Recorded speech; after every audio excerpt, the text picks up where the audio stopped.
Hello guys, आज मैं सोच रही हूँ किस विषय में बात करूँ।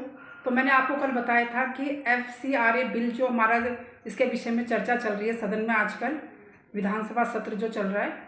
तो क्या हुआ कि मैंने बोला था ना मैं अपनी बेटी से डिस्कस करूँगी, उसके बाद ही बताऊँगी इसके विषय में मतलब।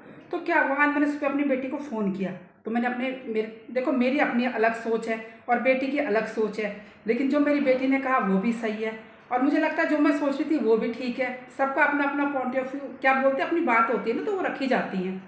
अब मेरी बेटी ने बोला, मम्मी जो फॉरेन फंडिंग आती है ना, जैसे जैसे चर्चों के लिए आती है, तो जो हमारे यहाँ कन्वर्ट हो रहे हैं लोग, मतलब धर्म परिवर्तन हो रहा है, तो क्या होता है कि जो जैसे क्रिश्चियन कम्युनिटी होती है, हमारे हमारे भारत की हमारी क्रिश्चियन कम्युनिटी है, चर्च के लिए पैसा आता है, तो लोग कन्वर्ट करा रहे हैं, मतलब लोगों को पैसे का लालच देके, पैसे का, जैसे 5-5 लाख रुपए, घर दे दिया, मकान दे दिया। तो जो जैसे गरीब होते हैं ना, तो क्या करते हैं कि भैया उनके लिए तो क्या चाहिए, उनको पहले घर चाहिए, खाने के लिए चाहिए, तो क्या करते हैं वो धर्म परिवर्तन कर देते हैं अपना। तो उससे क्या हो रहा है कि जो फॉरेन फंडिंग आती है, उससे क्या होता है कि कोई तो अच्छे उससे भेजता है कि भारत में गरीबी है, उनका अच्छा होना चाहिए और देश में पढ़ाई होनी चाहिए, एजुकेशन होनी चाहिए, तरक्की होनी चाहिए। लेकिन जिसके पास, क्योंकि वहाँ होता है डॉलर और हमारे यहाँ है रुपया, अब जिसके पास आते हैं तो लोग ब्लैक मनी जो होती है उसे वाइट भी करते हैं। और जो भारत का कानून बन रहा है अभी, FCR के विषय में जो चर्चा हो रही है, तो बात चल रही है या पास हो गया होगा, अभी 8 कानून पास हुए हैं, ठीक है। तो क्या हुआ कि उससे ये हुआ कि किसके पास में पैसा गया, क्या हो गया, किसके पास ये पैसा जा रहा है, क्योंकि कितने 100 करोड़ रुपए आते हैं बाहर से इन सब कामों के लिए। और कई बार क्या होता है कि सरकार को पलटने के लिए भी क्या करते हैं, कई देशों में आपने देखा होगा सत्ता परिवर्तन होता है, जैसे बांग्लादेश में हुआ था और अभी बीच में नेपाल में हुआ था। तो कई देश क्या करते हैं कि जानबूझ के भी ये सब काम करते हैं कि इनके देश में मतलब लड़ाई झगड़ा होता रहे और इनका देश आगे ना बढ़ पाए। तो इसलिए भी फॉरेन फंडिंग होती है और अच्छे कामों के लिए भी होती है। ऐसा नहीं है कि सबकी एक जैसी सोच होगी, कई लोग तो ये भी सोचते हैं कि भी गरीब लोगों का भला होगा, देश आगे बढ़ेगा, ठीक है। और जो बड़े बड़े NGOs हैं उनके लिए मतलब 100 करोड़, 200 करोड़, 500 करोड़ ऐसे मतलब आते हैं पैसे बाहर से। तो अभी आपने देखा होगा कितना तगड़ा प्रोटेस्ट चला था, तो उस समय भी कितना वो हुआ था मतलब। तो कोई भी प्रोटेक्ट अगर समझ लो कुछ ज़्यादा चल रहे हैं तो कुछ ना उनके पास पैसा कहाँ से आ रहा है इतना। कई बार तो क्या होता है कि अपने देश के लोग ही करते हैं और कई बार क्या होता है फॉरेन फंडिंग आती है। तो सरकार को टेंशन हो गई है कि आने वाले समय में दिक्कत परेशानी ना हो जाए हमारे देश में, हमारे भारत के बच्चों के लिए, या आने वाले समय में इससे परेशानी भी तो हो सकती है ना हमारे देश का। मतलब कोई गलत इस्तेमाल भी कर सकता है, फॉरेन फंडिंग जैसे आती रहेगी, पैसा आता रहेगा। तो इसके लिए एक कानून बनाया गया, मतलब जिससे कि जो भी फॉरेन फंडिंग आएगी, पैसा आएगा, पहले आपको जैसे हम वो करते हैं, क्या बोलते हैं वो मंगा। मेरी बेटी ने मुझे समझाया, मतलब क्योंकि मुझे उतनी तो जानकारी नहीं है, नॉर्मल जानकारी है। मेरी बेटी ने समझाया, मम्मी जैसे हम वो करते हैं कि ITR मंगाते हैं हम, तो उसके लिए कागज़ वगैरह करने पड़ते हैं, तो वही प्रोसेस है, मतलब उसी तरीके का है। तो पैसा तो आपको मिल जाएगा, लेकिन ये पता चल जाएगा कि ये पैसा कहाँ इस्तेमाल हो रहा है और किस चीज़ के लिए इस्तेमाल कर रहे हैं। मतलब ऐसा नहीं है कि मना नहीं है, फॉरेन फंडिंग भी आएगी तो पहले वो सरकार को उसके RBI बैंक में आएगी, फिर उसकी मतलब कुछ दस्तावेज होते हैं ना, मतलब वो कंप्लीट करने होते हैं और उसके बाद आप उसका इस्तेमाल कर सकते हो। तो ये सब चीज़ें मेरी बेटी ने मुझे समझाई कि कोई भी अगर पैसा आएगा, इससे ये होता है कि हमारे देश का नुकसान भी हो सकता है ना। कई देश नहीं चाहते कि हमारा देश आगे बढ़े, तरक्की करे, हमारे आने वाली पीढ़ी, जनरेशन आगे बढ़े। तो जो सरकार होती है उसको सब सोचना पड़ता है। तो जब ये सब चीज़ें कानून बनते हैं तो हमारे देश में विपक्ष और पक्ष होता है, मतलब दोनों होते हैं। तो देखो, कोई भी अगर हमारा घर है, हमारे घर में कुछ गड़बड़ होगी, गलत होगा, तो क्या करेंगे, हम अपने घर को बचाने की कोशिश करेंगे ना, संभालेंगे ना, कि कोई हमारे घर में कोई दिक्कत तो नहीं कर रहा, कोई कलेश तो नहीं कर रहा कि इनके घर में लड़ाई झगड़ा रहे और हम अपना फ़ायदा उठाते रहे। तो ऐसे लोग करते हैं, मतलब तो वही तरीके से देश को संभालने के लिए भी जवाबदारी होती है, जिससे हमारी आने वाली जनरेशन, पीढ़ी, मतलब वो ना हो, मतलब कि हमारे देश में कुछ गलत ना हो, सब चीज़ें सोचनी पड़ती हैं। तो ये सब बड़ी बातें देखो हम इतना नहीं समझ पाते, हम नॉर्मल हैं तो नॉर्मल तरीके से सोचते हैं। और कई लोग तो होते हैं कि अच्छे के लिए भी करते हैं कि चलो भी गरीबी कम होगी इनके देश में, तो वो भी अच्छा काम करते हैं, फॉरेन फंडिंग आती है। लेकिन सरकार ने जो कानून बनाया है, कानून भी सही है भाई। अगर ज़्यादा पैसा आ रहा है तो इसका मतलब पता चलना चाहिए कि कहाँ से आया है, क्या आया है और कहाँ इस्तेमाल हो रहा है। कहीं हमारे देश में गलत इस्तेमाल तो नहीं हो रहा है यहाँ पे, मतलब क्योंकि आपने देखा होगा कि अभी बीच में चर्चों के लिए आता है, तो हमारे उत्तराखंड के लोग भी काफ़ी धर्म परिवर्तन हो गया, यूपी के लोगों का हो गया, दिल्ली में हो गया। क्योंकि देखो गरीब लोग होते हैं, वो गरीबी होती है, तो गरीबी में इंसान धर्म नहीं देखता, उसमें ये देखता है कि भी चलो अपना खर्चा चल रहा है, अपना अच्छा हो रहा है, ये सब चीज़ें नहीं सोचता इंसान। लेकिन क्या पता बाहर के लोग क्या सोचते हैं, क्या चाहते हैं हमारे देश में। तो इस वजह से फॉरेन फंडिंग भी होती है, अच्छे काम के लिए भी होती है और बुरे काम के लिए भी होती है।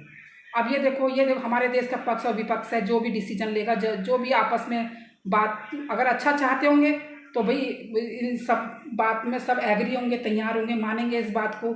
इतने इतने कोई ऐसा तो है नहीं कि अनएजुकेटेड है, सारे पढ़े लिखे लोग हैं, समझदार लोग हैं। और क्या बोलते हैं कि हर कोई अपने देश का अच्छा चाहता है। जो हमारी पहले की सरकार है वो भी अच्छा चाहती है, जो प्रेजेंट सरकार है वो भी अच्छा चाहती है। अब देखो आने वाले टाइम में क्या होगा, कैसा होता है। तो इसके ऊपर जो कानून अभी 8 कानून तो पास हुए हैं, मेरी बेटी ने बताया। और मेरी बेटी ने तो बोला कि मम्मी कानून तो बिल्कुल सही है, कोई दिक्कत परेशानी नहीं है। छोटा मोटा डोनेशन आता है तो उसका वो उतना मैटर नहीं होता, लेकिन जो ज़्यादा डोनेशन आता है जिससे कि हमारे देश को आने वाले समय में दिक्कत भी हो सकती है, तो इस वजह से। अब रही बात एजुकेशन की, अगर एजुकेशन के लिए डोनेशन वगैरह होता तो वो अच्छी बात है। देखो पढ़ाई लिखाई के लिए अच्छे काम में लग रहा है पैसा, हमारा देश आगे बढ़ रहा है, तो वो तो अच्छी बात है ना। एजुकेशन शिक्षा तो सभी को मिलना चाहिए। मैंने बोला ना, मैं खुद पढ़ने की कोशिश करती हूँ, खुद कुछ ना कुछ मेरे विचार आते हैं कि मुझे कुछ सीखना चाहिए इस उम्र में भी जाके। तो ये चीज़ है, ये सब चीज़ें मैं सोचती रहती हूँ। और मैंने आपसे कहा था कि मैं आपको ब्लॉग में बताऊँगी।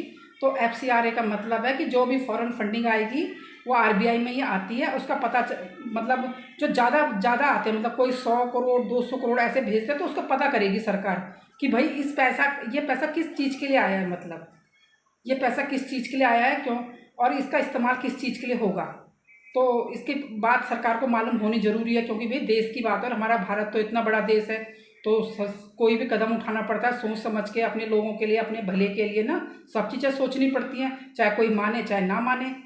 जो चीज़ गलत है तो गलत है भैया, और ये बात तो सही है। और जो नॉर्मल फंडिंग करते हैं तो वो उसमें कोई दिक्कत प्रॉब्लम नहीं है, कोई भी हेल्प कर सकता है। और थोड़े जैसे कम पैसे जिससे जो फंडिंग होती है वो अलग बात होती है, लेकिन कई बार इस सत्ता परिवर्तन के लिए भी लोग फंडिंग करते हैं कि जिससे कि इनका देश आगे ना बढ़ पाए। और मतलब आप सबने देखा ही होगा कैसा कैसा हुआ था, बांग्लादेश में भी सत्ता परिवर्तन हुआ था, नेपाल में सत्ता परिवर्तन हुआ था।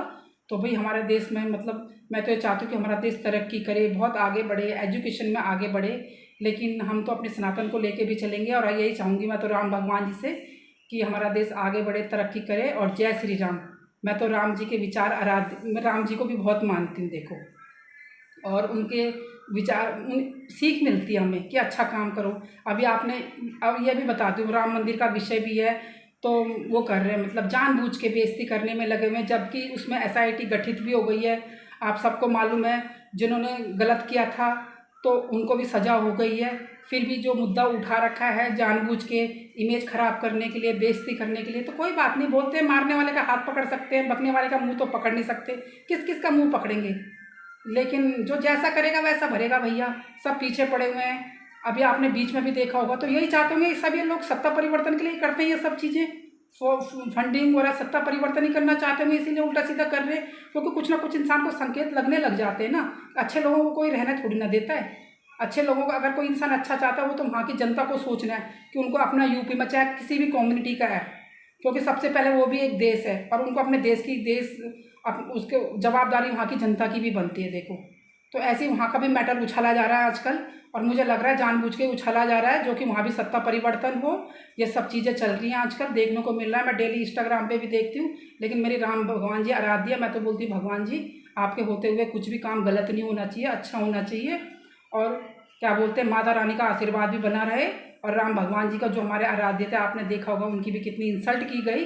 तो ये चीज़ें होती है सामने, मतलब। लेकिन कोई बात नहीं, सबसे जो करता है, जैसा करता है भगवान, जो करता है अच्छे के लिए करता है, कि आपका कुछ अच्छा होना होगा आगे चल के, ठीक है।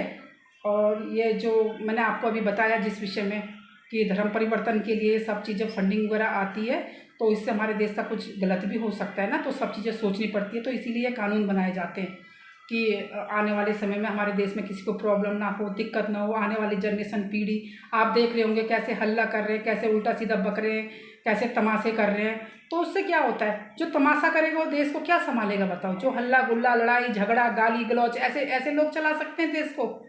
ये तो खुद सोचने की बात है ना। ये देश चलाने के लिए समझदार लोगों की ज़रूरत होती है, अच्छे लोगों की ज़रूरत होती है, जो सबको समानता से लेके चले, साथ में लेके चले। जो चल रहा है सब अच्छे से चले, सब मिलजुल के रहे, तो ऐसा होना चाहिए। और अभी हमारा जो भारत है तभी तो सबसे अलग है हमारा भारत। हमारे भारत में सारे लोग मिलजुल के रहते हैं, और हमने तो यही सीखा है राम जी से। हमारा सनातन हमें यही सिखाता है कि किसी के प्रति बुरा नहीं सोचना और अपना लाइफ में आगे बढ़ते रहना है बस।